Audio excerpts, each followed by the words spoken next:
ಅಚ್ಚ ಕನ್ನಡದ ಖ್ಯಾತ ನಿರೂಪಕಿ, ನಟಿ ಅಪರ್ಣಾ ನಿಧನರಾಗಿದ್ದಾರೆ. ಕಳೆದ 2 ವರ್ಷಗಳಿಂದ ಶ್ವಾಸಕೋಶ ಕ್ಯಾನ್ಸರ್ನಿಂದ ಬಳಲುತ್ತಿದ್ದ ಅವರು ಕೆಲವು ದಿನಗಳಿಂದ ಆಸ್ಪತ್ರೆಯಲ್ಲಿ ಚಿಕಿತ್ಸೆ ಪಡೆಯುತ್ತಿದ್ದರು. ಆದರೆ ದುರಾದೃಷ್ಟವಶಾತ್ ಚಿಕಿತ್ಸೆ ಫಲಕಾರಿಯಾಗದೆ ನಿನ್ನೆ ಅಂದರೆ ಜುಲೈ 11ರಂದು ನಿಧನರಾಗಿದ್ದಾರೆ.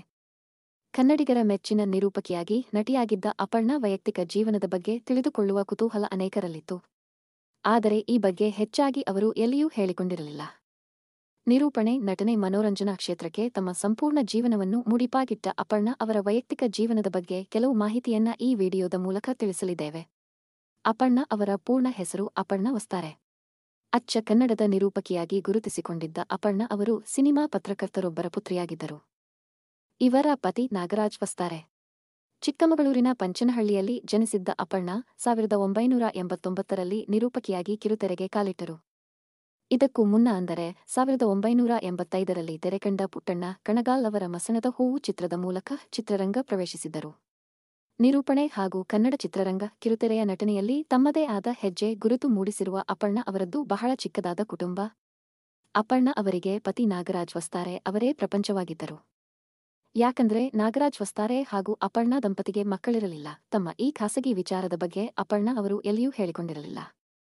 ಅಂದ ಹಾಗೆ ಅಪರ್ಣಾ ಅವರ ಪತಿ ನಾಗರಾಜ್ ವಸ್ತಾರೆ ಅವರು ವಾಸ್ತುಶಿಲ್ಪಿಯಾಗಿ ಕೆಲಸ ಮಾಡುತ್ತಿದ್ದಾರೆ ಎಂದು ತಿಳಿದು ಬಂದಿದೆ. ಪತ್ನಿಯನ್ನ ಕಳೆದುಕೊಂಡ ನೋವಿನಲ್ಲಿ ನಾಗರಾಜ್ ವಸ್ತಾರೆ ಹೇಳಿದ್ದನ್ನ ಕೇಳಿದ್ರೆ ನಿಜಕ್ಕೂ ಕರಳು ಕಿತ್ತು ಬಂದಂತಾಗತ್ತೆ. ಅಪರ್ಣಾ ಅವರ ಅಗಲಿಕೆ ಬಗ್ಗೆ ಪತಿ ನಾಗರಾಜ ವಸ್ತಾರೆ ಮಾತನಾಡಿದ್ದಾರೆ. ಅಪರ್ಣಾ ಇಹಲೋಕದ ವ್ಯಾಪಾರವನ್ನು ತ್ಯಜಿಸಿ ಸ್ವರ್ಗಸ್ಥಳಾಗಿದ್ದಾಳೆ. ಕಳೆದ 2 ವರ್ಷಗಳಿಂದ ನಾನು ಮತ್ತು ಅವಳು ಅವಳ 4ನೇ ಹಂತದಲ್ಲಿದ್ದ ಶ್ವಾಸಕೋಶದ ಕ್ಯಾನ್ಸರ್ ವಿರುದ್ಧ ಸೆಣಸುತ್ತಲೇ ಇದ್ದೆವು. ಆದರೆ ಈ ಹೋರಾಟದಲ್ಲೀಗ ನಾವಿಬ್ಬರೂ ಸೋತಿದ್ದೇವೆ. ಅತ್ಯಂತ ವಿಷಾದದಿಂದ ಈ ಮಾತುಗಳನ್ನು ನಿಮ್ಮ ಮುಂದೆ ಇಡುತ್ತಿದ್ದೇನೆ.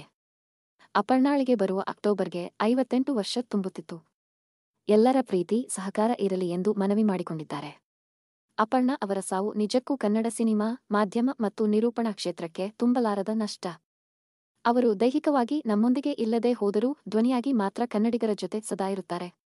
ಅವರ ಆತ್ಮಕ್ಕೆ ಶಾಂತಿ ಸಿಗಲಿ ಎಂದು ಕೇಳಿಕೊಳ್ಳೋಣ.